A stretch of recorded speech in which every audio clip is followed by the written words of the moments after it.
Wedding Bells Ahead by Arleta Richardson. Chapter 15. Adding New Dimensions. Ma says you have to winter and summer a man before you really get to know him. Sarah Jane shared this information with Augusta and me as we sat together sewing one morning in early spring. So I've heard, Augusta replied. You find out his true character when he hits a rough spot in the road. Have you wintered Thomas yet? Probably not as seriously as I will in the future, she laughed.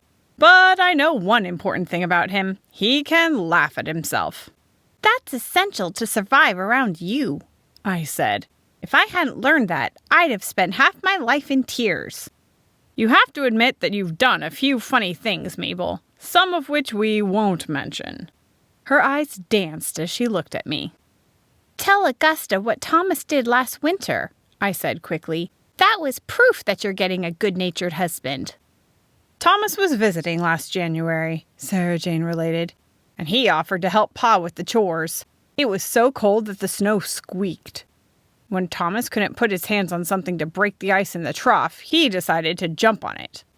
That worked fine, but he went in over his boot tops.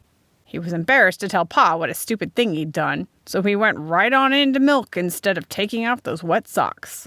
By the time they came to the house, his socks and shoes and boots were frozen solid. He stood by the door till Ma noticed him and told him to sit down and take his boots off. Then he had to confess, Sarah Jane chuckled. I told myself I would not laugh at him. He looked so chagrined, but by the time we had him thawed out, he was laughing so hard I had to pull the boots off for him. You can weather a lot of good storms with good humor, Augusta agreed. Have you and Thomas settled on a date for your wedding? The end of summer, Sarah Jane replied. Our rooms at the university aren't ready until the term begins. I'm not fortunate enough to move into a house like you are, Mabel. How's it coming, anyway? Just fine, she said happily. Len says it will be ready for us to begin work on the inside as soon as we are married. Sarah Jane shook her head. I'd never be able to stand it. I'd want to inspect every nail, but you haven't even gone to look at it. I promised. Len wants to have it all ready to decorate before I see it. Then we'll do that part together. I told him I'd like anything as long as I could see the river and have a road to get in and out on. One reason I chose an April date was so that we could settle before school starts next fall. Ma thinks it will be hard to finish the school year and fix up the house at the same time, but we can do it. I snipped off a thread on the hem I was sewing. Besides, Len wants to begin cultivating as soon as it thaws and I want to get my garden in. June is too late for that. What do the children think about it? Sarah Jane wanted to know. Remember how thrilled we were over Miss Gibson's wedding? The children are excited. George's father promised to bring them all over in the hay wagon. There will be more people from North Branch than from my own hometown. Gracious! Where will you put them all? Augusta said. We'll be married in the yard, I said. Right out under the trees. All the important parties I've ever had were in that yard. There's no other place for it. And if it rains?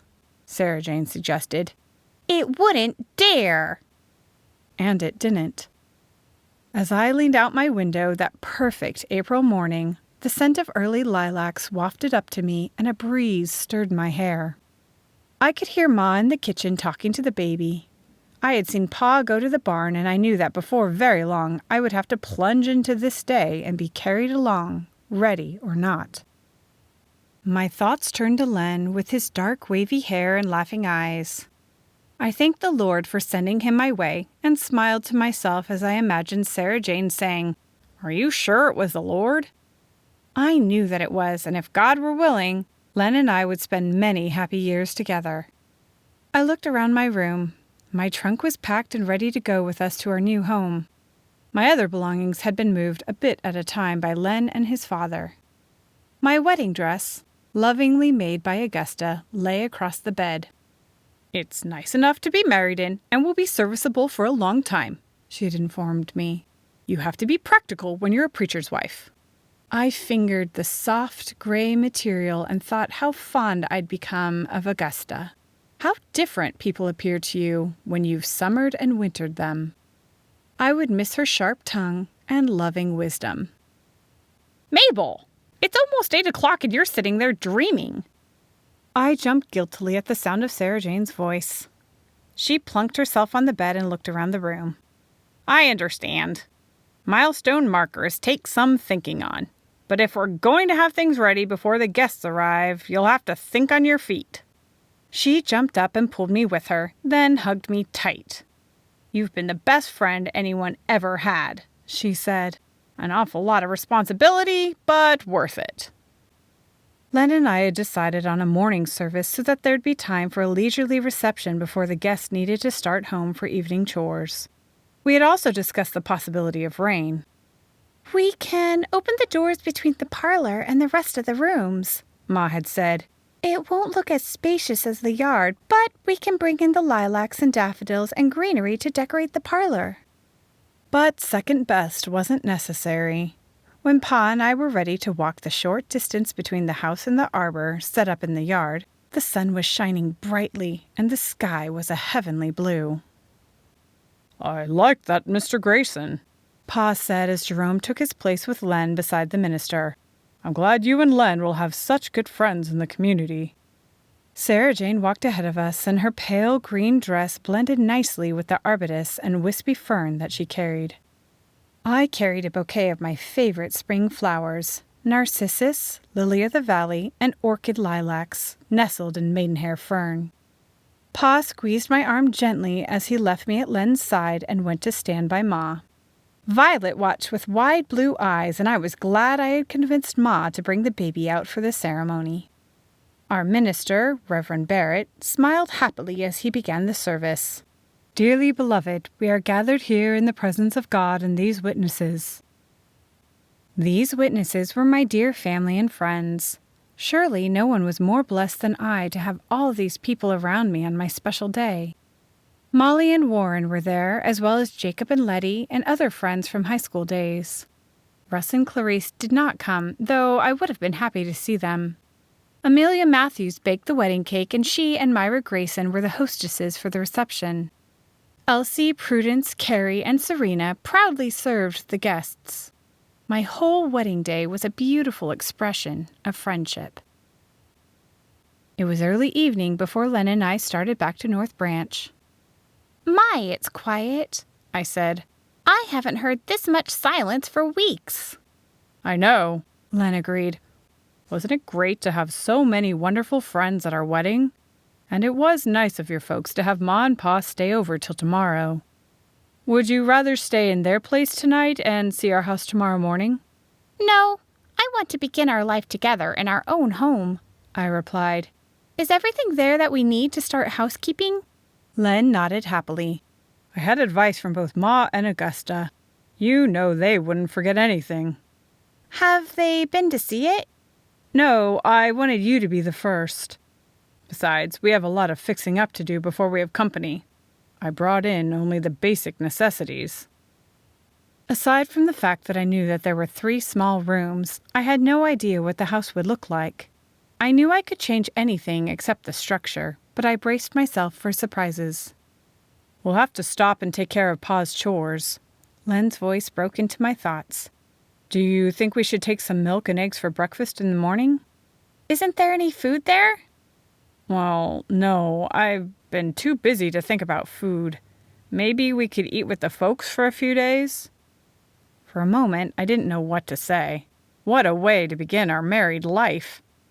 That's all right. I'll find enough for us to eat tomorrow, and we'll go into town for supplies. You did take dishes and linens over, didn't you? Oh, yes, I took over everything you had packed. I can't wait for you to see it, Mabel. I could wait, I decided, as I gathered food from the Williams' pantry, and tried to imagine what else Len might not have thought to provide. But he was so pleased about everything that I made up my mind to act delighted no matter what was missing. It was dark by the time he had finished feeding and milking. We'll be there in 10 minutes, Len said happily as he tucked the food basket into the buggy. As we rounded the grove of trees on our lot, I heard the river rushing by and saw the dim outline of the small house. Len stopped Regal in the front and jumped down from the buggy. Here we are, he said. Welcome to your new home, Mabel.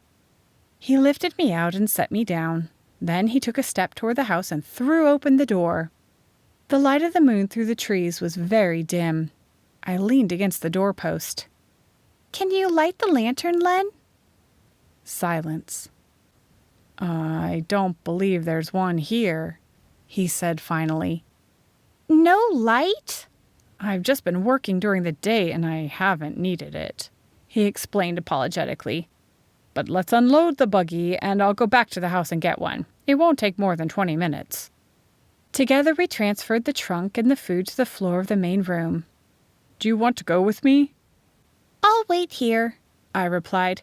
I like the smell of the new wood. He turned the buggy around, and as soon as he disappeared from sight, I sank down on my trunk and laughed until I cried. As Sarah Jane would have said, it was almost an unpropitious beginning.